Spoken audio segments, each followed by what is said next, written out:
Daniel, capítulo 1. Era o 3º ano do reinado de Joaquim em Judá, quando o rei Nabucodonosor da Babilônia declarou guerra a Jerusalém e sitiou a cidade. O Senhor entregou o rei Joaquim de Judá nas mãos dele, com alguns utensílios do templo de Deus. Nabucodonosor levou o rei e os utensílios para a casa do tesouro do seu Deus, na terra da Babilônia, a antiga Sinear.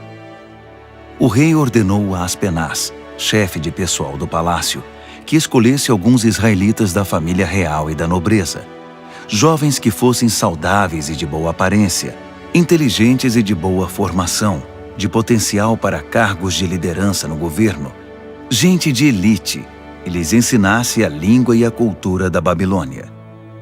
O rei ordenou também que servissem a eles o mesmo cardápio do rei. Comiam do bom e do melhor e o mais fino vinho. Depois de 3 anos de treinamento, assumiriam cargos na corte do rei. 4 homens de Judá, Daniel, Ananias, Misael e Azarias, estavam entre os escolhidos. O chefe de pessoal do palácio deu a eles nomes babilônicos. Daniel passou a chamar-se Beltesazar. Ananias foi chamado Sadraque. Misael foi chamado Mesaque. E Azarias foi chamado Abed-nego. Mas Daniel decidiu que não iria ficar impuro com a comida do rei, nem beber o vinho dele. Por isso pediu ao chefe de pessoal do palácio que o autorizasse a não comer do cardápio do rei. Pela graça de Deus, o chefe de pessoal do palácio gostou de Daniel e autorizou, mas o advertiu. Tenho medo que meu senhor o rei possa fazer. Foi ele quem determinou esse cardápio. E se perceber que vocês não estão saudáveis como os outros, vai pedir minha cabeça. E então Daniel apelou ao responsável que havia sido designado pelo chefe de pessoal do palácio para cuidar dele, de Ananias, Misael e Azarias. Faça uma experiência conosco por 10 dias. Traga apenas vegetais e água. Depois nos compare com os jovens que se alimentam do cardápio do rei e tome sua decisão. O responsável por eles concordou e os alimentou com vegetais e água durante 10 dias. Ao final dos 10 dias, eles tinham aparência melhor e pareciam mais saudáveis que todos os outros. Assim, o responsável continuou a dispensá-los da comida e da bebida do cardápio do rei e servia-lhes apenas vegetais. Deus deu a esses 4 jovens conhecimento e habilidades em todas as áreas, tanto teórica quanto prática. Além disso, Daniel tinha o dom de interpretar todo tipo de visões e sonhos. Ao final do tempo determinado pelo rei para o treinamento, o chefe de pessoal do palácio os levou para a presença de Nabucodonosor. Quando os entrevistou, o rei os achou muito melhores que todos os outros. Ninguém estava tão bem quanto Daniel, Ananias, Misael e Azarias. E assim eles assumiram suas responsabilidades na corte do rei. Sempre que o rei os consultava sobre qualquer assunto, teórico ou prático, eles se mostravam 10 vezes melhores que todos os magos e encantadores do reino juntos. Daniel continuou no serviço do rei até o 1º ano do reinado do rei Ciro. Daniel, capítulo 2. No 2º ano do seu reinado, o rei Nabucodonosor teve alguns sonhos que o estavam deixando maluco, tanto que ele nem conseguia mais dormir.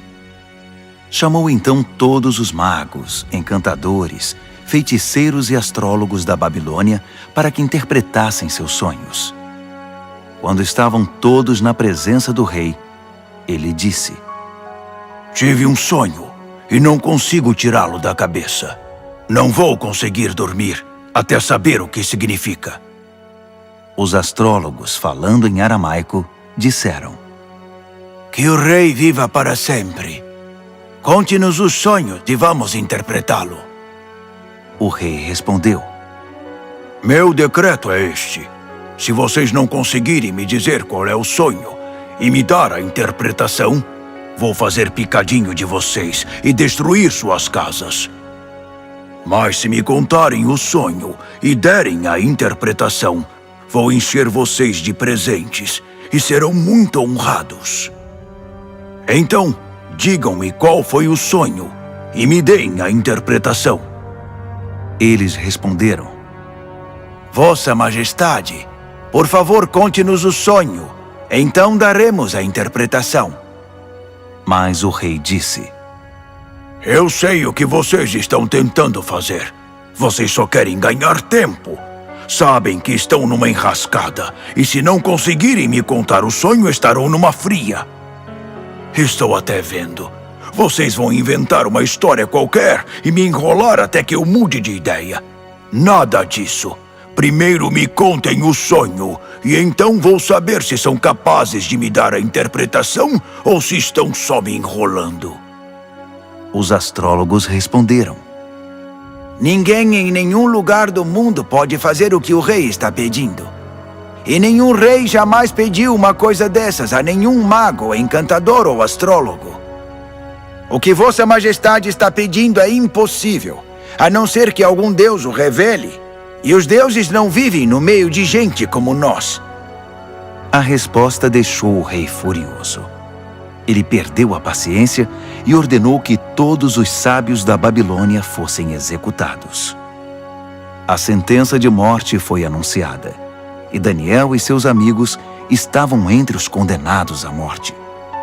Enquanto Arioque, chefe da guarda real, fazia os preparativos para a execução, Daniel sabiamente chamou-o de lado e lhe perguntou o que estava acontecendo. Por que o rei deu uma ordem como essa, tão de repente? Arioque explicou a razão de tudo, e Daniel foi procurar o rei, pedindo um pouco de tempo para que pudesse interpretar o sonho. Daniel foi para casa e contou a seus amigos, Ananias, Misael e Azarias, o que estava acontecendo.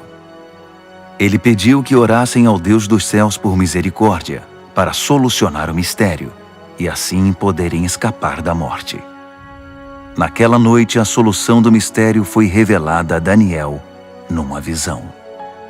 Daniel louvou ao Deus dos céus, dizendo: Bendito é o nome de Deus para todo sempre. Deus é sábio e todo-poderoso. Ele muda as estações e conduz a história. Escolhe reis e também os depõe. Ele dá tanto a sabedoria quanto o discernimento. Ele abre as profundezas, revela os segredos, conhece o que há na escuridão. A luz transborda dele. Ó Deus dos meus antepassados, a ti toda a minha gratidão e todo o meu louvor. Tu me tornaste sábio e forte, e agora nos mostraste o que pedimos. Tu resolveste o mistério do rei. Assim Daniel voltou a falar com Arioque, o encarregado da execução. Ele disse: Cancele a execução. Leve-me ao rei. Eu vou interpretar o sonho dele. Arioque não perdeu um minuto. Correu ao rei, levando Daniel com ele, e disse: Achei um homem entre os exilados de Judá que pode interpretar o sonho. O rei perguntou a Daniel, cujo nome babilônico era Beltesazar: Você tem certeza de que pode fazer isto? Contar o sonho e interpretá-lo?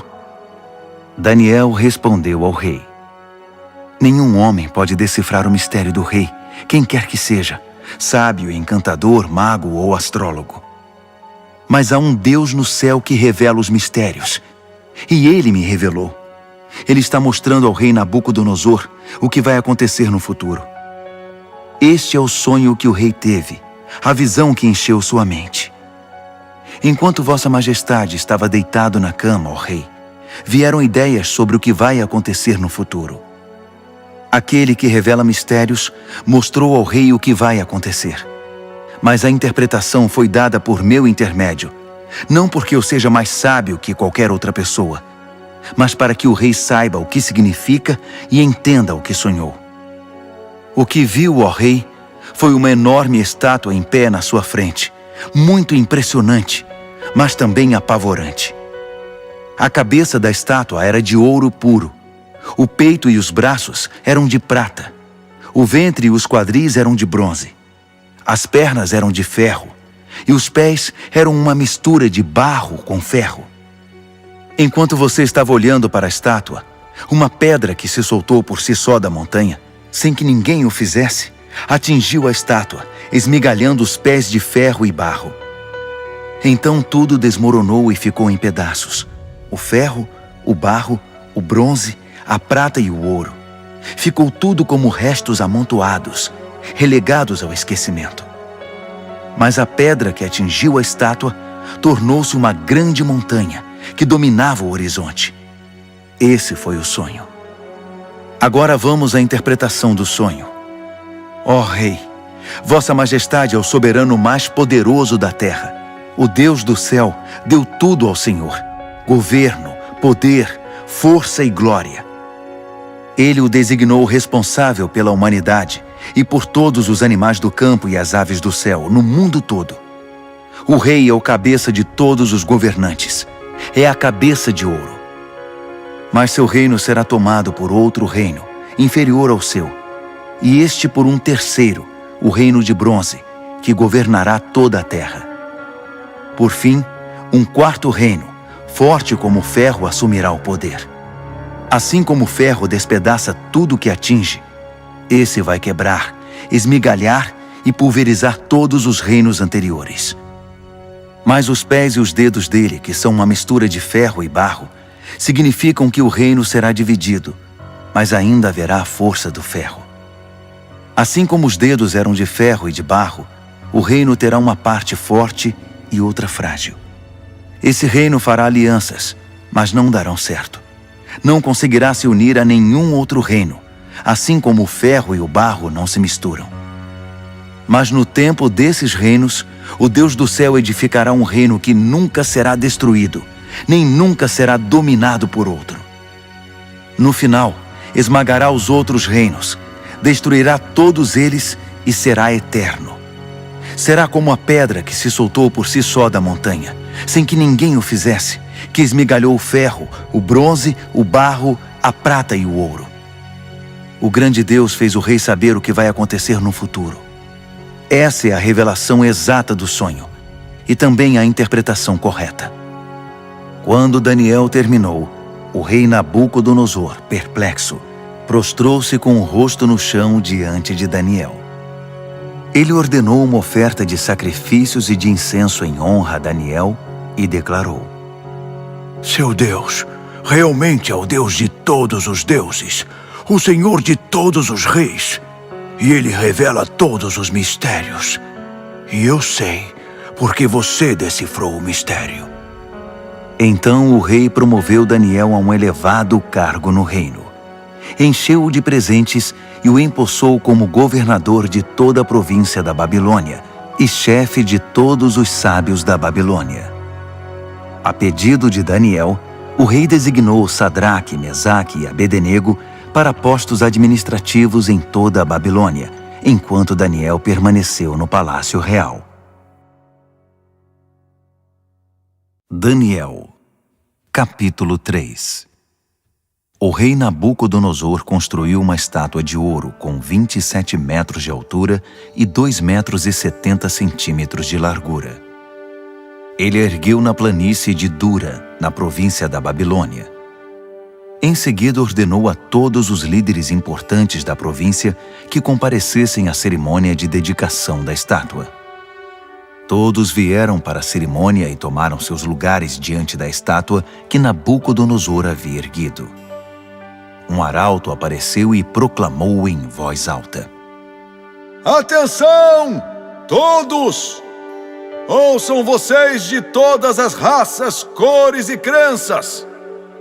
Quando ouvirem o som da trombeta, do pífaro, da cítara, da harpa, do saltério e da flauta dupla, dobrem os joelhos e adorem a estátua de ouro que o rei Nabucodonosor ergueu.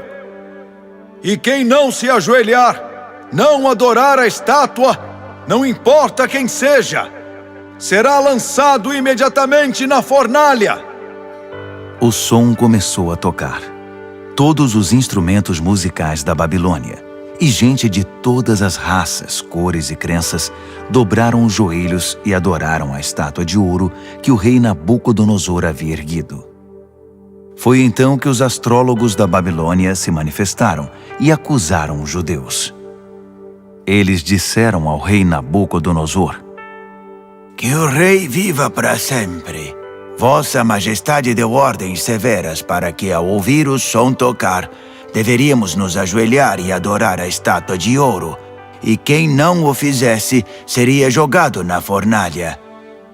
Mas os judeus, Sadraque, Mesaque e Abednego, a quem o rei designou cargos elevados na província da Babilônia, ignoraram a ordem, ó rei.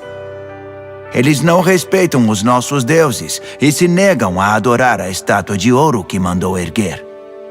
Furioso, o rei Nabucodonosor ordenou que Sadraque, Mesaque e Abednego fossem trazidos.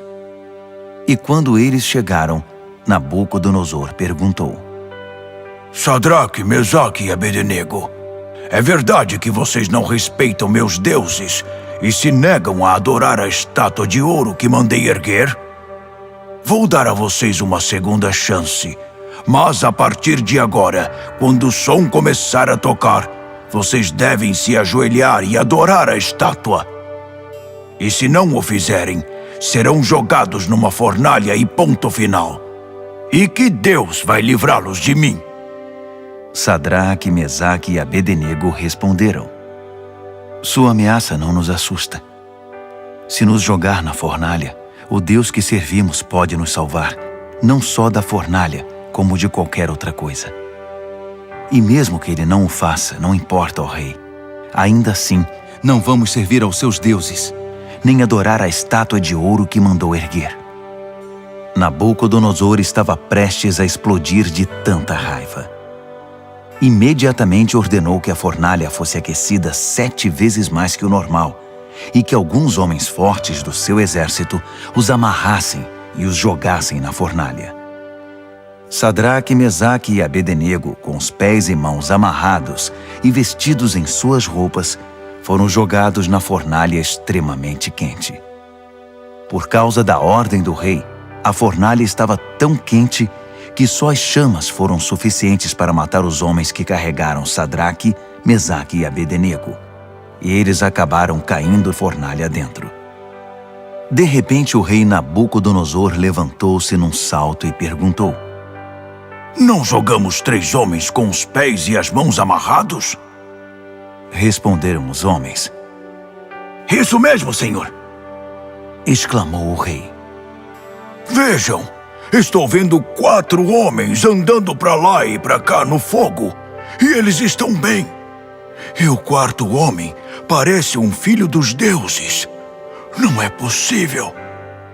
Nabucodonosor foi até a entrada da fornalha ardente e chamou: Sadraque, Mesaque e Abednego, servos do Deus Altíssimo, saiam, venham para cá. E Sadraque, Mesaque e Abednego saíram do meio do fogo. Todos os líderes do governo e os conselheiros do rei se reuniram para examiná-los e viram que o fogo não havia causado nenhum arranhão nos 3, nem um fio de cabelo queimado, nem cheiro de fumaça na roupa deles.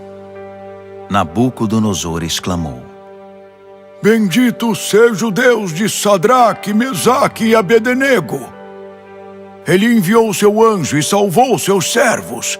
Eles confiaram no seu Deus a ponto de ignorar as ordens do rei e arriscaram sua vida, mas não serviram nem adoraram outros deuses. Por isso decreto: todo, de qualquer lugar, cor, raça ou crença, que disser alguma coisa contra o Deus de Sadraque, Mesaque e Abednego, será despedaçado, e sua casa será destruída. Nunca houve um Deus que salvasse como esse. Então o rei promoveu Sadraque, Mesaque e Abednego na província da Babilônia. Daniel, capítulo 4. O rei Nabucodonosor a todos, de todas as raças, cores e crenças do mundo. Paz e prosperidade a todos. É um privilégio contar a vocês os grandes milagres que o Deus Altíssimo fez por mim. Seus milagres são impressionantes e suas maravilhas surpreendentes. Seu reino dura para sempre e seu governo soberano é eterno. Eu, Nabucodonosor, vivia tranquilo no meu palácio, mas tive um sonho, quase um pesadelo, que me deixou abalado. Mandei buscar todos os sábios da Babilônia para que interpretassem o sonho. Quando todos estavam reunidos, magos, encantadores, astrólogos e adivinhos, contei-lhes o sonho, mas ninguém conseguiu dizer o significado. Mas veio Daniel, um homem cheio do Espírito Santo divino, e contei a ele o sonho. O seu nome babilônico é Beltesazar, assim chamado em homenagem ao meu Deus. Beltesazar, eu disse, chefe dos magos, sei que você é um homem cheio do Espírito Santo divino e que não há mistério que você não consiga desvendar. Ouça este sonho que eu tive e interprete-o para mim. Isto foi o que vi deitado na minha cama. Havia uma grande árvore no centro do mundo. Eu olhei e a árvore cresceu, tornando-se maior ainda. Seu topo alcançava o céu e era visto de todos os lugares da terra. Suas folhas eram belas e seus frutos fartos, produzindo comida suficiente para todos. Os animais se abrigavam debaixo dela e as aves faziam ninhos nos galhos. Todo mundo dependia dela. E enquanto eu ainda estava deitado, vi também isto. Um anjo desceu do céu e ordenou: derrubem a árvore, cortem seus galhos, arranquem suas folhas e espalhem seus frutos. Caçem os animais que estão debaixo dela e espantem os pássaros de seus galhos, mas deixem o toco e as raízes presos com ferro e bronze junto à relva do campo. Deixem que ele seja molhado pelo orvalho do céu e se alimente de capim com os animais. Que ele perca a mente humana e seja como um animal, e assim seja até que se passe 7 tempos. Os anjos anunciam esse decreto, as santas sentinelas trazem essa sentença, para que todos que vivem saibam que o Deus Altíssimo tem domínio sobre os reinos dos homens. Ele conduz tudo conforme seu querer, e de gente simples faz poderosos. Isso é o que eu, rei Nabucodonosor, sonhei. Beltesazar, agora é sua vez de interpretar o sonho para mim. Ninguém entre os sábios da Babilônia conseguiu ver sentido algum nele, mas tenho certeza de que você pode interpretá-lo, pois é cheio do Espírito Santo divino. Daniel, Beltesazar, ficou tão apavorado por um momento que nem conseguia falar. Disse o rei: Beltesazar, fique calmo. Não deixe que o sonho e a interpretação o assustem. Disse Beltesazar: meu senhor, gostaria que esse sonho fosse sobre seus inimigos e a interpretação para seus adversários.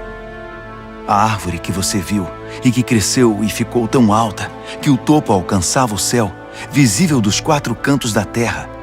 A árvore de folhagem viçosa e fartos frutos, suficiente para todos. A árvore sob a qual os animais buscavam refúgio e na qual as aves faziam seus ninhos. É o Senhor, ó Rei. Vossa Majestade é a árvore. Você cresceu e ficou forte. Sua Majestade atinge o céu e seu governo se estende aos 4 cantos da terra. E os anjos que desciam do céu proclamando: derrubem a árvore, destruam-na, mas deixem o toco e suas raízes na terra, presos com ferro e bronze junto à relva do campo. Deixem que ele seja molhado pelo orvalho do céu e que se alimente de grama com os animais durante 7 tempos. Isso, ó Rei, também se refere ao Senhor. Significa que o Deus Altíssimo proclamou uma sentença contra o rei. Será tirado do convívio dos homens e viverá com os animais. Se alimentará de capim como os bois e se molhará com o orvalho do céu. Isso durará 7 tempos, e o Senhor aprenderá que o Deus Altíssimo tem o domínio dos reinos dos homens e conduz tudo conforme seu querer. A parte sobre o toco da árvore e suas raízes que são deixados, significa que seu reino ainda será devolvido, depois que o Senhor reconhecer que é Deus quem tem domínio sobre tudo. Portanto, ó rei, aceite meu conselho. Abandone seus pecados e comece a viver diferentemente. Deixe essa vida de maldades, viva com justiça e cuide dos necessitados e desamparados. Só assim o Senhor continuará a viver tranquilo. Tudo isso aconteceu ao rei Nabucodonosor. Passados apenas 12 meses, ele estava andando pela sacada do palácio real na Babilônia e, de repente, exclamou orgulhoso: Olhe para tudo isto. É a grande Babilônia. E eu a construí sozinho, como capital do meu reino para minha honra e glória. Assim que as palavras saíram da sua boca, ouviu-se uma voz do céu: Este é o decreto contra você, rei Nabucodonosor. Seu reino foi tomado de você. Você será tirado do convívio dos homens, viverá com os animais do campo e comerá capim como boi. A sentença é para 7 tempos, o suficiente para você aprender que o Deus Altíssimo tem domínio sobre os reinos dos homens e põe no trono quem Ele quer. Isso aconteceu imediatamente. Nabucodonosor foi tirado da convivência dos homens, comeu capim como boi e se molhou com o orvalho do céu. Seu cabelo cresceu como as penas da águia, suas unhas como as garras do falcão. Ao final daquele período, eu, Nabucodonosor, olhei para o céu, recobrei o juízo e bendisse o Deus Altíssimo, agradecendo e glorificando ao Deus que vive para sempre. Seu domínio dura para sempre, seu reino nunca será decadente. A vida na terra é insignificante. Deus faz tudo conforme seu querer. Ninguém pode opor-se à sua vontade. Ninguém pode questioná-lo ou desafiá-lo. Ao mesmo tempo em que recobrei o juízo, recuperei a majestade e a glória do meu reino. Todos os líderes e gente importante vieram me ver. Fui restabelecido como rei no meu reino e me tornei maior que antes. E é por isso que eu, Nabucodonosor, canto e louvo ao Rei do céu. Tudo o que ele faz é justo, e ele o faz da maneira certa. Ele sabe como tratar gente orgulhosa e tem o poder para torná-los humildes. Daniel, capítulo 5. O rei Belsazar convidou Humilde e seus nobres para um grande banquete. O vinho era muito bem servido. Então Belsazar, que já estava alto por causa do vinho, ordenou que as taças de ouro e prata que seu pai Nabucodonosor havia tomado do templo de Deus em Jerusalém fossem trazidas para que ele, seus nobres, suas mulheres e concubinas pudessem beber nelas. Quando as taças de ouro e prata foram trazidas, o rei, os nobres e aquelas mulheres começaram a usá-las. Beberam seu vinho e, já bêbados, louvaram seus deuses de ouro, prata, bronze, ferro, madeira e pedra.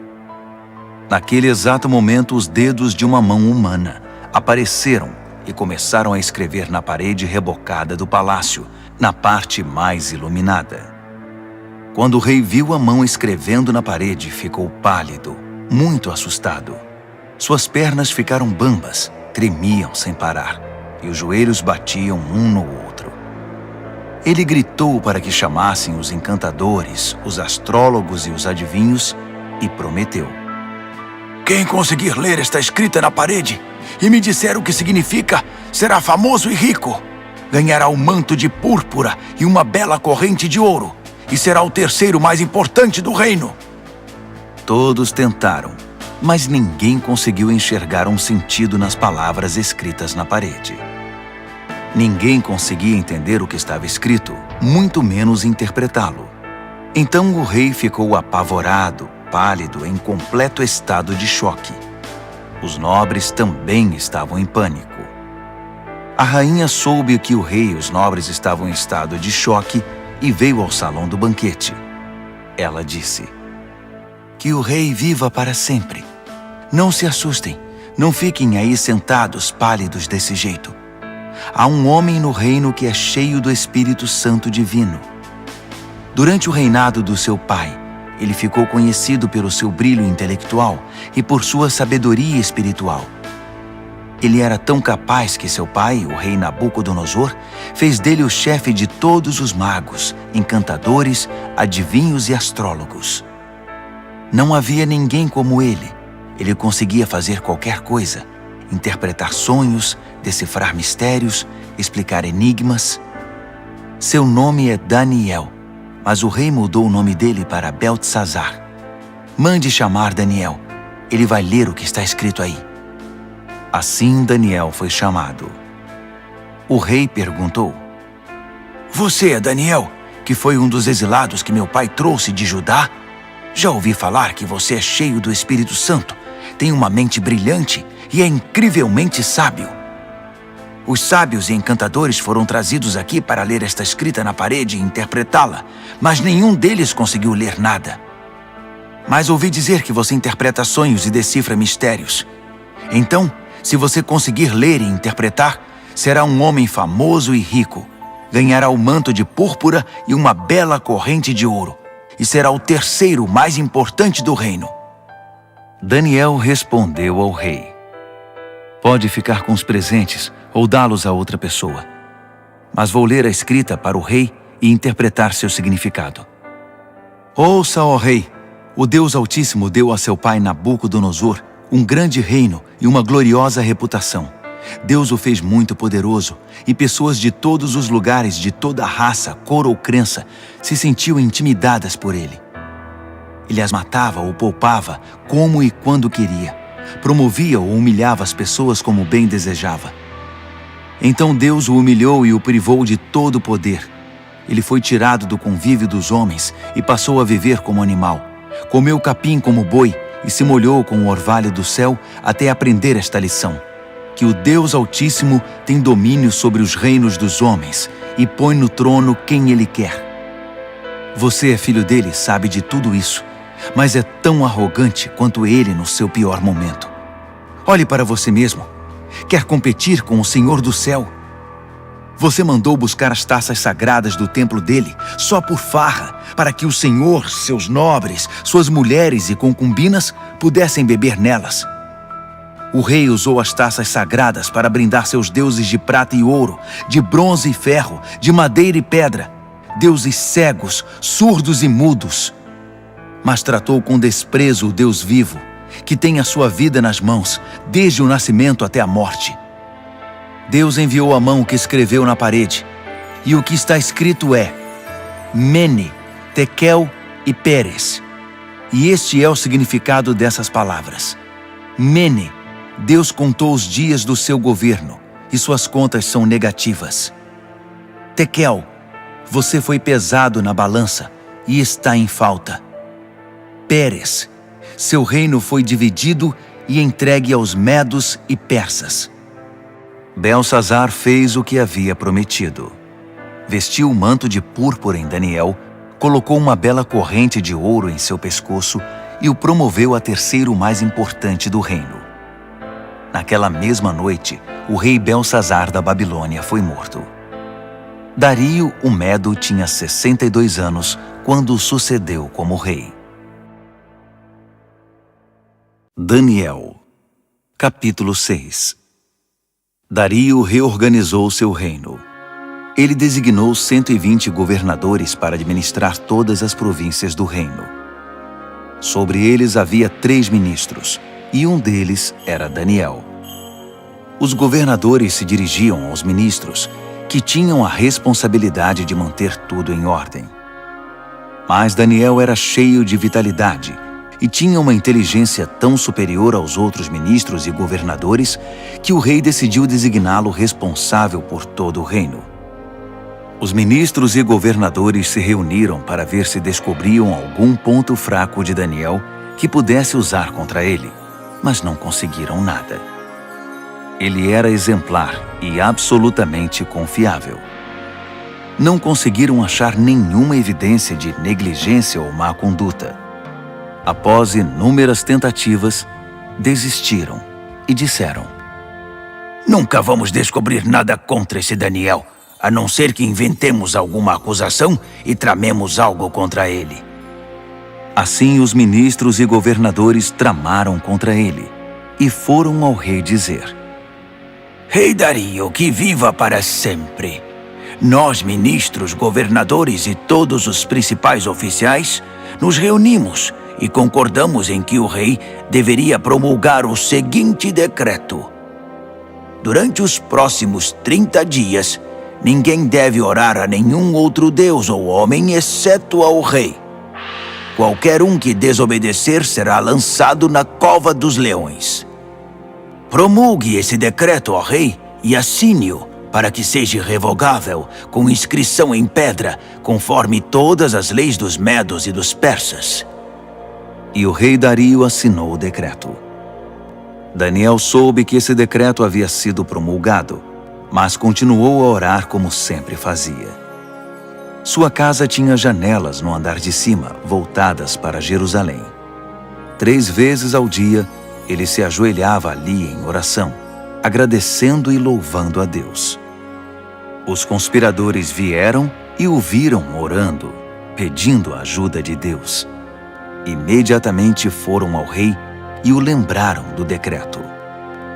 O rei não assinou uma lei proibindo qualquer pessoa de orar a qualquer deus ou homem, exceto ao rei durante 30 dias? E qualquer pessoa que fosse apanhada fazendo isso seria jogada na cova dos leões? O rei confirmou. Com certeza, como inscrição em pedra, conforme todas as leis dos medos e dos persas. Então eles disseram: Daniel é um dos exilados judeus. Ignora sua ordem e desafia sua lei. Ele ora 3 vezes ao dia. O rei ficou desconcertado e tentou de todas as formas livrar Daniel da complicação em que o havia colocado. Ele pensou nisso o dia todo. Mas os conspiradores voltaram. Lembre-se, ó rei, é uma lei conforme todas as leis dos medos e dos persas. Irrevogável. O rei cedeu e ordenou que Daniel fosse trazido e jogado na cova dos leões. Mas ele disse a Daniel: Seu Deus, a quem você é tão leal, vai livrar você desta situação. Uma pedra foi colocada sobre a entrada da cova. O rei selou a pedra com seu anel e com os anéis de todos os seus nobres, porque não podia ser revogado. O rei voltou para o palácio, mas não comeu nem conseguiu dormir. Passou a noite preocupado. Ao romper do dia, ele se levantou e foi depressa à cova dos leões. Quando chegou perto, chamou o aflito: Daniel, servo do Deus Altíssimo!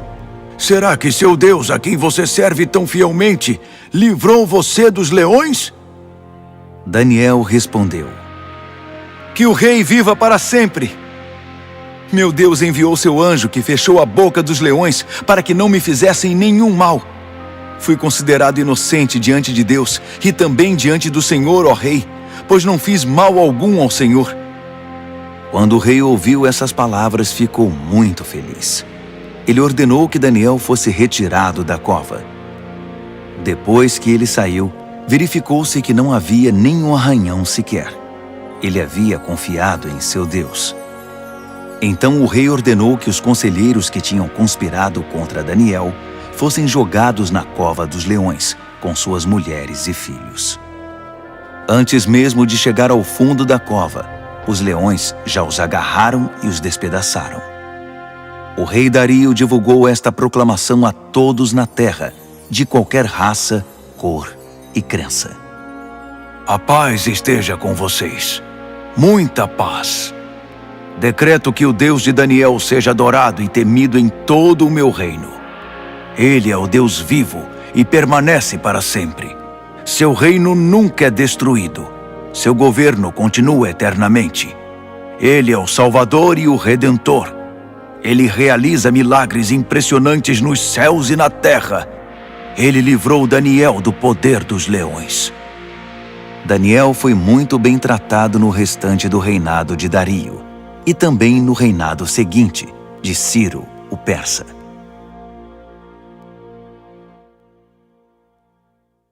Daniel, capítulo 7. No primeiro ano do rei Belsazar da Babilônia, Daniel teve um sonho.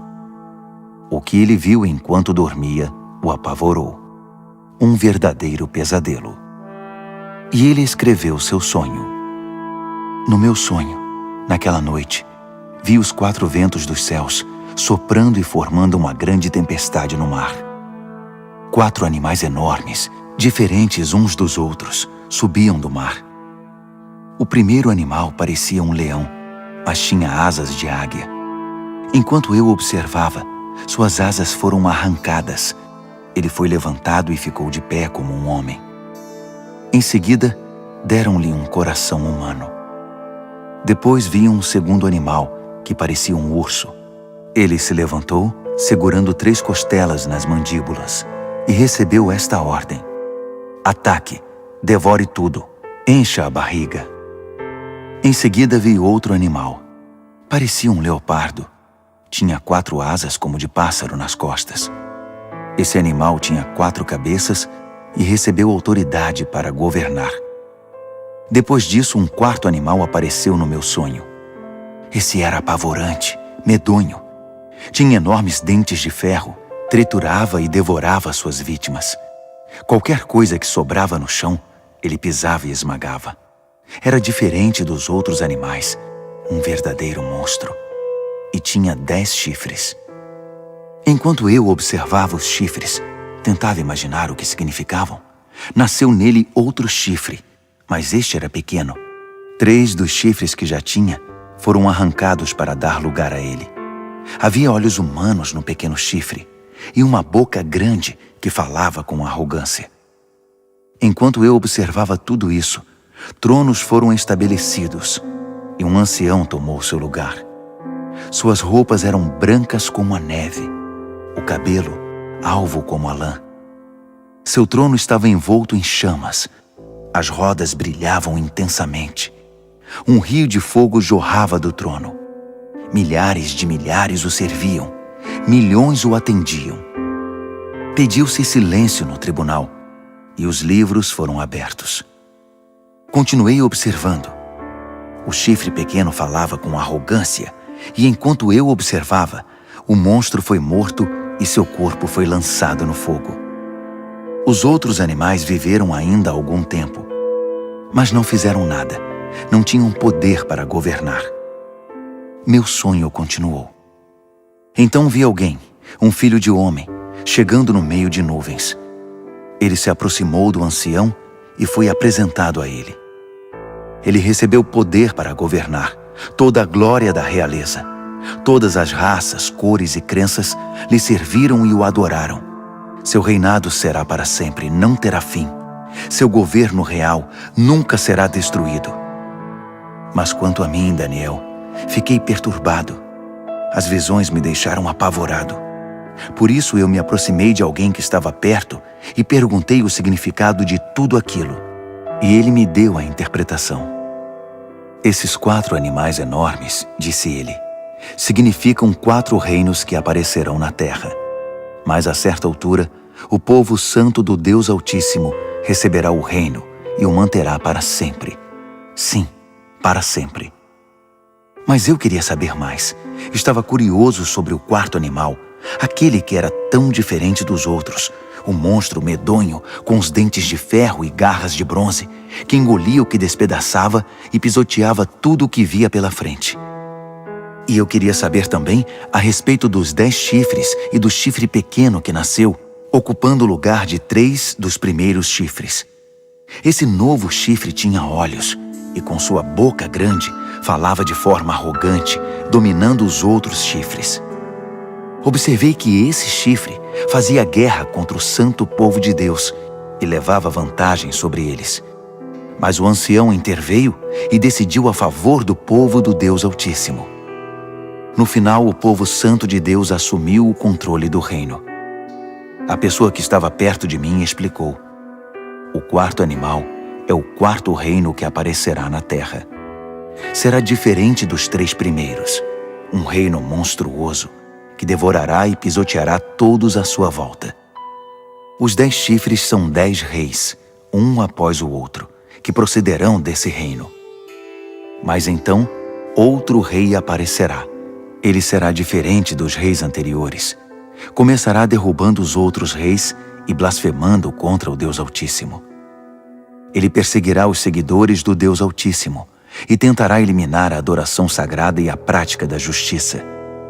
O santo povo de Deus será perseguido por ele durante um tempo, 2 tempos e meio tempo. Mas quando for feito silêncio no tribunal, o chifre não terá mais o seu poder e será destruído definitivamente. O governo real, a autoridade e a glória de todos os reinos debaixo do céu serão entregues ao povo do Deus Altíssimo, e esse governo durará para sempre. Todos os outros governantes irão servir e prestar obediência a ele.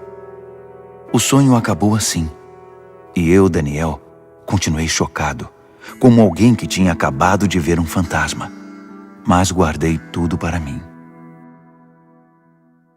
Daniel, capítulo 8. No 3º ano do reinado de Belsazar, eu, Daniel, tive outra visão. Era a 2ª visão. Nessa visão, eu me vi em Suzã, a capital da província de Elão, diante do canal Ulai. Ao olhar em volta, fiquei surpreso de ver um carneiro diante de mim. O carneiro tinha 2 chifres enormes, um maior que o outro, mas o chifre maior foi o último a aparecer. Fiquei observando enquanto o carneiro avançava, primeiro para o oeste, depois para o norte e então para o sul. Nenhum animal conseguia enfrentá-lo. Ele fazia o que queria e, todo arrogante, posava de rei dos animais. Enquanto eu observava, tentando entender o significado de tudo aquilo, vi também um bode que tinha um enorme chifre no meio da testa. Ele vinha do oeste e percorreu toda a terra, sem tocar o solo uma única vez. O bode aproximou-se do carneiro de 2 chifres que eu tinha visto antes diante do canal e o atacou ferozmente. Observei enquanto ele, louco de raiva, atacava o carneiro. A violência era tanta que ele lhe quebrou os 2 chifres. O carneiro não conseguiu resistir. O bode o derrubou e o pisoteou. Nada pôde salvar o carneiro. Então o bode tornou-se cada vez mais arrogante, e no auge do poder, seu chifre imenso se quebrou, e 4 outros chifres enormes surgiram no lugar, apontando para o norte, o sul, o leste e o oeste. De um desses grandes chifres surgiu outro chifre pequeno, mas o seu poder cresceu até atingir o sul e o leste, e a querida terra prometida. Cresceu tanto que atingiu as estrelas, o exército celestial, e lançou algumas delas na terra e as pisoteou. Ele ousou até desafiar o poder de Deus, o príncipe do exército celestial. Ele acabou com a adoração diária e profanou o santuário. Como castigo pelos seus pecados, o santo povo de Deus também foi atacado por ele. O chifre desprezou a verdade de Deus. Extremamente arrogante, dominou tudo o que via pela frente. Naquele momento ouvi 2 anjos conversando. O primeiro perguntou: quanto tempo vai durar isso? Sem adoração diária, esse castigo devastador pelo pecado? E o povo de Deus e o santuário vão continuar sendo desprezados e pisoteados? O outro respondeu: um período de 2.300 tardes e manhãs. Então, o santuário será restaurado. Enquanto eu, Daniel, estava tentando encontrar um sentido no que via, uma figura humana apareceu diante de mim. Ouvi uma voz de homem que vinha do canal de Ulai e chamava: Gabriel, diga a este homem o que está acontecendo. Explique a visão a ele. Ele veio até mim, mas quando se aproximou, fiquei aterrorizado e me prostrei com o rosto em terra. Ele disse: Entenda que esta visão diz respeito ao final dos tempos. Assim que ele falou, eu desmaiei, com o rosto no chão. Mas ele me despertou e me levantou. Ele continuou: vou contar a você o que vai acontecer nos dias de juízo, pois haverá um fim para tudo isso. O carneiro de 2 chifres que você viu representa os 2 reis dos Medos e dos Persas. O bode representa o reino dos gregos, e o chifre enorme na testa dele é o primeiro rei. Os 4 chifres que surgiram no lugar dele, depois que foi quebrado, são os 4 reis que virão depois dele, mas sem o mesmo poder. Quando o reinado deles estiver no fim e as rebeliões se intensificarem, surgirá um rei cruel, um mestre da maldade. Seu poder aumentará imensamente. Ele será arrogante, de fala autoritária, fazendo exatamente o que quer. Derrubará poderosos e santos por todos os lados. Suas ações criminosas vão se multiplicar. E como vão? Ele vai achar que é invencível e vai se livrar de todos os que cruzarem seu caminho. Mas quando enfrentar o príncipe dos príncipes, será esmigalhado, mas não por mãos humanas. A visão das 2.300 tardes e manhãs é precisa, mas confidencial. Então, mantenha-a em segredo. Refere-se ao futuro distante. Eu, Daniel, acabado, esgotado por alguns dias, finalmente encontrei forças para voltar ao trabalho e tratar dos negócios do rei. Mas continuei apavorado com a visão, pois não conseguia entender coisa alguma. Daniel, capítulo 9. Dario, filho de Xerxes, da linhagem dos Medos, tornou-se rei da Babilônia. No primeiro ano do seu reinado, eu, Daniel, meditava nas Escrituras, e de acordo com a mensagem do Eterno ao profeta Jeremias, Jerusalém teria de ficar em ruínas durante 70 anos. Recorri ao Senhor Deus em busca de uma resposta. Orava com dedicação e sinceridade. Jejuava, vestia pano de saco e me ajoelhava nas cinzas. Derramei meu coração e abri minha alma para o Eterno, meu Deus. Ó Senhor, grande e soberano Deus, Tu nunca falhas em cumprir a Tua aliança. Nunca desistes daqueles que Te amam e obedecem ao que ordenas. Mas nós pecamos de todas as formas possíveis. Cometemos pecados terríveis, fomos rebeldes, enganamos e pegamos atalhos para fugir dos Teus caminhos. Fizemo-nos de surdos diante dos Teus servos, os profetas, que pregaram Tua mensagem aos nossos reis e líderes, aos nossos pais e a todo o povo da terra. Tu fizeste tudo certo, Senhor, mas tudo o que temos a apresentar é culpa e vergonha, todos nós, o povo de Judá, os cidadãos de Jerusalém, Israel no exílio e em todos os lugares por onde fomos espalhados, por ter Te traído. Ah, sim, fomos envergonhados publicamente, todos nós, nossos reis, líderes, pais, diante do mundo. Mas foi bem merecido, por causa do nosso pecado. A Tua compaixão é nossa única esperança, ó Senhor, o nosso Deus, porque na nossa rebeldia abrimos mão dos nossos direitos. Não prestamos atenção em Ti quando nos disseste como deveríamos viver, nem obedecemos ao ensinamento proclamado por Teus servos, os profetas. Todos nós em Israel optamos por Te ignorar. Desprezamos Tuas instruções para fazer apenas o que era do nosso agrado. E agora estamos pagando por isso. A maldição expressa claramente na revelação feita a Moisés, servo de Deus, agora está fazendo efeito entre nós. É o salário do nosso pecado contra Ti. Fizeste a nossos governantes o que prometeste fazer. Trouxeste desgraça sobre nós em Jerusalém, a pior já registrada. E como estava escrito na revelação de Deus a Moisés, a catástrofe foi total. Nada foi poupado. Nós nos mostramos obstinados no nosso pecado, sem nunca considerar Tuas orientações, ignorando Tuas advertências. Assim, com razão, deixaste que a desgraça viesse sobre nós com tudo. Tu, ó Eterno, Tens todo o direito de fazer isso, pois nós te ignoramos de maneira persistente, com muita culpa no cartório. Ó Senhor, Tu és nosso Deus, pois livraste Teu povo da terra do Egito numa grande demonstração de poder. O povo ainda fala nisso. Confessamos que pecamos, que vivemos uma vida de maldades. Como sempre tens agido, consertando as coisas e endireitando as pessoas. Por favor, afasta Tua grande ira contra Jerusalém, que é a Tua cidade, Teu santo monte. Sabemos que foi por culpa nossa que isso aconteceu. Tudo por causa do nosso pecado e do pecado de nossos pais. E agora, estamos envergonhados diante de todos. Somos motivo de zombaria na nossa vizinhança.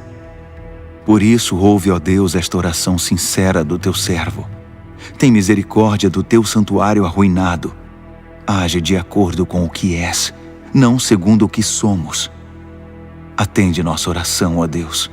Abre os olhos e observa a nossa cidade arruinada, a cidade chamada pelo Teu nome. Sabemos que não merecemos Tua atenção. Nosso apelo é a Tua compaixão. Esta oração é nossa única esperança. Senhor, ouve-nos. Senhor, perdoa-nos. Senhor, olha para nós e faz alguma coisa. Senhor, não nos desprezes.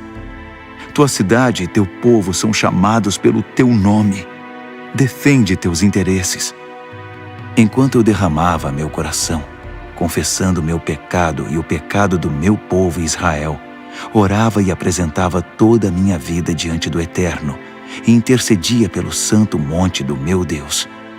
Enquanto eu estava mergulhado na oração, Gabriel, o ser semelhante a um homem, aquele que eu tinha visto numa visão anterior, aproximou-se de mim, voando como uma ave na hora da adoração da noite. Ele se pôs diante de mim e disse: Daniel, vim esclarecer as coisas. Assim que você começou sua oração, a resposta foi dada, e agora estou aqui para entregá-la. Você é muito amado, por isso, ouça com cuidado para entender o significado da revelação. 70 semanas estão decretadas para seu povo e sua santa cidade, como forma de conter a rebelião, dar fim ao pecado, arrancar o crime pela raiz, estabelecer a justiça para sempre, cumprir a profecia e ungir o lugar santíssimo. Aqui está o que você precisa entender. Desde o momento em que a ordem for dada para a reconstrução de Jerusalém, até a vinda do líder ungido, haverá 7 semanas. A reconstrução levará 62 semanas, incluindo a construção de ruas e muros. Serão tempos difíceis. Depois das 62 semanas, o líder ungido será morto. É o seu fim. A cidade e o santuário serão arruinados pelo exército do novo líder que chegar. O fim virá de repente, como uma onda enorme. Haverá guerras até o fim, e a desolação estará na ordem do dia. Então, no período de 1 semana, ele fará muitas alianças importantes, mas na metade dessa semana, ele acabará com a adoração e as orações. No lugar da adoração, irá se instalar a besta da profanação, que permanecerá ali até finalmente ser destruída. Daniel, capítulo 10. No 3º ano do reinado de Ciro, rei da Pérsia, uma mensagem veio a Daniel, cujo nome babilônico era Beltesazar. A mensagem era verdadeira e falava de uma grande guerra. Ele entendeu, pois seu significado veio por revelação. Durante aqueles dias, eu, Daniel, guardei luto por Jerusalém durante 3 semanas. Comi apenas comida simples, sem tempero, e não comi carne nem bebi vinho. Não tomei banho nem me barbeei até que tivessem passado as 3 semanas. No dia 24 do 1º mês, eu estava de pé diante do grande rio, o Tigre. Levantei os olhos e, para minha surpresa, vi um homem vestido de linho, com um cinto de ouro puro na cintura. Seu corpo brilhava como se fosse esculpido de pedra preciosa. A face era radiante e os olhos, vivos e penetrantes como tochas. Os braços e pernas reluziam como bronze polido e sua voz soava como um grande coral. Eu, Daniel, fui o único a vê-lo. Os homens que estavam comigo, embora não estivessem vendo, foram tomados de medo e correram para se esconder, temendo o pior. Quando fiquei sozinho depois dessa visão, abandonado pelos meus amigos, meus joelhos ficaram bambos e o rosto pálido, sem força nenhuma. Quando ouvi o som da sua voz, não resisti e desmaiei. Caí com o rosto no chão. Mas uma mão me tocou e me pôs sobre as mãos e os joelhos. Daniel, ele disse, homem de valor, Deus ama você demais. Levante-se e preste muita atenção à minha mensagem. Fui enviado para falar dela a você. Quando ele disse isso, eu me levantei, mas não conseguia parar de tremer. Fique tranquilo, ele continuou. Não tenha medo. Quando você decidiu se humilhar para receber entendimento, sua oração foi ouvida, e eu me dispus a vir até aqui. Mas fui impedido pelo anjo, que é o príncipe do reino da Pérsia, e isso me atrasou por 3 semanas. Mas Miguel, um dos anjos supremos, veio em meu socorro e ficou ali com o anjo, que é o príncipe da Pérsia. Estou aqui para ajudar você a entender o que vai acontecer com seu povo, pois a visão fala do futuro. Enquanto ele falava, fiquei só olhando para o chão. Não conseguia dizer nada e fui surpreendido por algo parecido com uma mão humana que me tocou os lábios. Então abri a boca e comecei a falar. Quando vi, fiquei apavorado. Minhas pernas ficaram bambas. Eu não conseguia me mexer. Como é possível que eu, um humilde servo, fale com alguém como o Senhor? Estou completamente paralisado. Mal consigo respirar. Aquele ser, que parecia humano, me tocou outra vez e me deu forças. Ele disse, não tenha medo. Fique em paz. Você é amado demais. Tudo vai ficar bem. Tenha coragem. Seja forte. Enquanto ele ainda falava, veio-me coragem e retomei as forças. Então eu disse, pode falar, porque o Senhor me deu forças. Ele disse, você sabe por que vim aqui? Preciso voltar para lutar contra o anjo que é o príncipe da Pérsia. E depois que eu o tirar do caminho, chegará o anjo, que é o príncipe da Grécia. Mas antes deixe-me contar a você o que está escrito no livro da verdade. Ninguém me ajuda na minha luta contra esses seres, a não ser Miguel, o anjo, que é o príncipe de vocês. Daniel, capítulo 11. Eu tenho ajudado da melhor maneira possível, desde o 1º ano do reinado de Dario, rei dos Medos. Mas agora deixe-me dizer como estão as coisas. Outros 3 reis da Pérsia aparecerão, e depois deles um 4º rei, que será muito mais rico que os outros. Quando ele achar que já tem poder suficiente, ganho com sua riqueza, declarará guerra contra o reino da Grécia. Nesse momento, aparecerá um rei poderoso, que dominará um enorme território e conduzirá tudo como bem entender. Mas no auge do seu poder, quando tudo estiver aparentemente bem, seu reino se dividirá em 4 partes, norte, sul, leste e oeste. Mas seus herdeiros não receberão nada. Não haverá continuidade do poder, pois outros o tomarão. Em seguida, o rei do sul se fortalecerá, mas um dos seus príncipes será mais forte que ele e governará um território ainda maior. Depois de alguns anos, os dois se tornarão aliados, e a filha do rei do sul se casará com o rei do norte para consolidar o acordo. Mas a influência dela enfraquecerá, e seu filho não sobreviverá. ela, seus servos, seu filho e seu marido serão traídos. Algum tempo depois, alguém da família real aparecerá e assumirá o trono. Ele assumirá o comando do exército, invadirá o norte e alcançará grande vitória. Ele tomará os deuses de metal deles e todos os utensílios de ouro e prata que os acompanham e os levará para o Egito. Passado algum tempo, o rei do norte se recuperará e invadirá a terra do rei do sul, mas não terá sucesso. Terá de bater em retirada. Mas seus filhos formarão um exército gigante e descerão como uma inundação, um ataque impetuoso sobre as defesas do sul. Furioso, o rei do sul sairá e enfrentará o rei do norte, que estará à espera com seu enorme exército, mas, apesar disso, será derrotado. Enquanto os cadáveres são tirados do campo, o rei, com muita sede de sangue, sairá massacrando dezenas de milhares. Mas sua vitória não vai durar muito, pois o rei do norte reunirá um exército ainda maior que o anterior, e depois de alguns anos, voltará à batalha com inúmeros soldados, muito arsenal e provisões inesgotáveis. Naqueles dias, muitos outros se engajarão na batalha contra o rei do sul. Revoltosos do seu próprio povo, embriagados por sonhos de poder, se ajuntarão a eles, mas acabarão frustrados.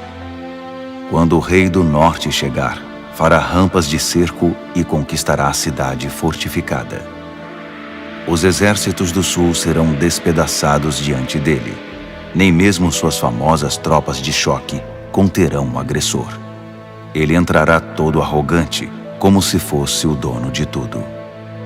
Ele se apossará da linda terra e se instalará aí. Depois, prosseguirá para ter controle total. Fará um tratado de paz e até dará sua filha em casamento ao rei do sul, parte de uma trama para destruí-lo de vez. Mas o plano será um fiasco, não será bem-sucedido. Mais tarde, voltará sua atenção para as regiões costeiras e fará inúmeros prisioneiros. Mas um general intervirá e dará um basta às suas ameaças. Quem metia medo ficará amedrontado. Ele voltará para casa e passará a cuidar dos próprios negócios. Mas a essa altura já estará acabado e logo já não se ouvirá mais falar dele. Ele será sucedido por um perdedor, já com seu governo, sua reputação e sua autoridade em frangalhos. Por isso não durará muito, sairá da história rapidamente, sem nem mesmo ter lutado. Seu lugar será preenchido por um sujeito desprezado e desprezível. Mas ele surpreenderá todos, saindo como que do nada e se apossando do reino. Ele avançará como um rolo compressor, e até o príncipe da aliança será esmagado. Depois de negociar um cessar-fogo, ele violará as condições. Que traidor! Com alguns poucos comparsas, assumirá o controle total. Ele invadirá as províncias mais ricas, quando elas menos esperarem. Ultrapassará todos seus antepassados. Prenderá e saqueará. Viverá com seus amigos num luxo desmedido. Ele fará planos contra as cidades fortificadas, mas não será por muito tempo. Ele ajuntará um grande exército muito bem armado para combater o rei do sul. Em resposta, o rei do sul manterá seu exército, ainda maior, a postos, pronto para a batalha. Mas não será capaz de sustentar essa condição por muito tempo, em razão das intrigas nas próprias fileiras. Sua corte estará minada por tramas e conspirações. Assim seu exército será esmagado, e o campo de batalha ficará coberto de cadáveres. Os dois reis, ambos com planos maldosos um contra o outro, vão se sentar à mesa de conferências e negociarão seus engodos. Nada resultará desse tratado, que não passará de um emaranhado de mentiras. Mas ainda não é o fim. A história não acabou. O rei do norte irá para casa carregado de despojos, mas sua mente estará voltada para a destruição da Santa Aliança, enquanto estiver passando pela terra a caminho de casa. Um ano mais tarde, ele comandará nova invasão ao sul. Mas a segunda invasão não será como a primeira. Quando os navios romanos chegarem, ele dará meia volta e retornará para casa. Mas ao passar pela terra, seu ódio contra a Santa Aliança será despertado. Ele fará acordo com todos os que se dispuserem a trair a Santa Aliança, tomando o partido deles. Suas forças entrarão marchando e profanarão o santuário e a cidadela. Eles irão banir a adoração diária, substituindo-a pela besta da profanação. O rei do norte honrará os que traírem a Santa Aliança, corrompendo-os ainda mais com sua conversa sedutora. Mas os que forem leais a Deus tomarão posição firme a favor de Deus. Os que mantiverem o bom senso ensinarão o bem às multidões pelo exemplo. Eles serão submetidos a provas terríveis durante um certo período. Alguns serão mortos, outros queimados, alguns exilados, outros roubados. Quando a prova for muito difícil, receberão alguma ajuda, mas não muita. E muitos dos pretensos ajudadores se portarão com indiferença. A provação refinará e purificará os que mantiverem o bom senso e permanecerem leais, porque há ainda mais por vir. Enquanto isso, o rei do norte estará agindo sem impedimento. Ele se levantará a uma posição superior à de qualquer deus, e até mesmo ousará desafiar o Deus dos deuses. Por um tempo isso será tolerado, até que se complete esse tempo de juízo, pois o que foi decretado precisa ser cumprido. Ele não terá respeito algum pelos deuses dos seus antepassados, nem mesmo pelo Deus predileto das mulheres. Desprezando qualquer deus, o rei do norte se inchará de orgulho e se achará maior que todos eles. Ele chegará a ponto de desprezar o Deus dos santos, e no lugar em que Deus é adorado, colocará em exibição, com generoso ornamento de prata, ouro e pedras preciosas, um Deus novo, do qual nunca se ouviu falar. Marchando sob a bandeira desse Deus estranho, ele atacará as principais fortalezas. Promoverá todos os que seguirem esse Deus, dando a eles cargos importantes e recompensando-os com concessões de terras. Na conclusão dessa história, o rei do sul o enfrentará, mas o rei do norte se lançará contra ele como um furacão, com seus carros e cavalos e uma grande frota de navios, e varrerá tudo que estiver no seu caminho. Ao entrar na linda terra, as pessoas cairão diante dele como peças de dominó.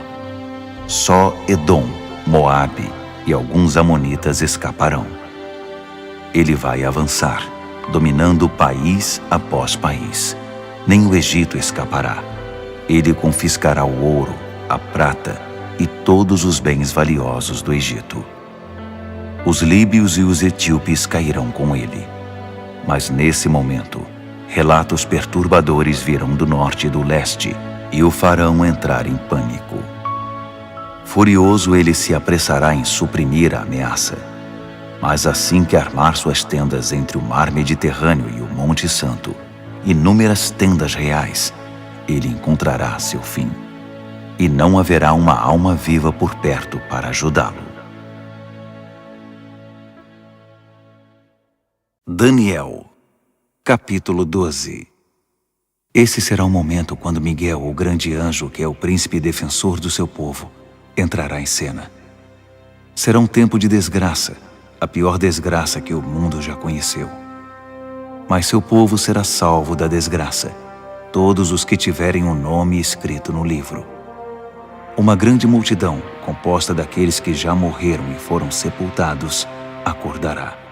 Alguns para a vida eterna, outros para a vergonha eterna. Homens e mulheres que viveram de forma sábia e justa brilharão como a noite sem nuvens, repleta de estrelas. E os que conduziram outras pessoas ao caminho certo brilharão como estrelas para sempre. Este é um relato confidencial, Daniel, para seus olhos e ouvidos somente. Mantenha-o em segredo. Guarde o livro fechado à chave até o final. Nesse ínterim, haverá uma busca frenética para se tentar entender o que está acontecendo. Enquanto eu, Daniel, ouvia tudo isso, apareceram 2 seres, um do lado do rio em que eu estava e o outro do outro lado. Um deles perguntou a um terceiro homem vestido de linho que estava acima das águas do rio: até quando vai continuar essa história intrigante? O homem vestido de linho, que estava acima das águas do rio, levantou as mãos para o céu. Ouvi quando ele jurou solenemente pelo Eterno que seria um tempo, 2 tempos e meio tempo, e que quando o opressor do povo santo fosse derrubado, a história chegaria ao seu final. Ouvi tudo isso claramente, mas não entendi. Por isso perguntei: Senhor, pode me explicar isso? Continue a fazer o que está fazendo, Daniel. Ele disse: a mensagem é confidencial e será guardada a chave até o fim, até que tudo chegue à sua conclusão. O povo será purificado e renovado, mas os maus continuarão sendo maus, sem ter a menor ideia do que está acontecendo. Já os que viverem de forma sábia e justa entenderão tudo. A partir do momento em que a adoração diária for abolida do templo e a besta da profanação for introduzida no seu lugar, vão se passar 1290 dias. Abençoados os que persistirem pacientemente durante os 1335 dias. E você prossiga em sua jornada, sem ficar ansioso ou preocupado. Fique tranquilo. Quando tudo tiver passado, você se levantará para receber sua recompensa.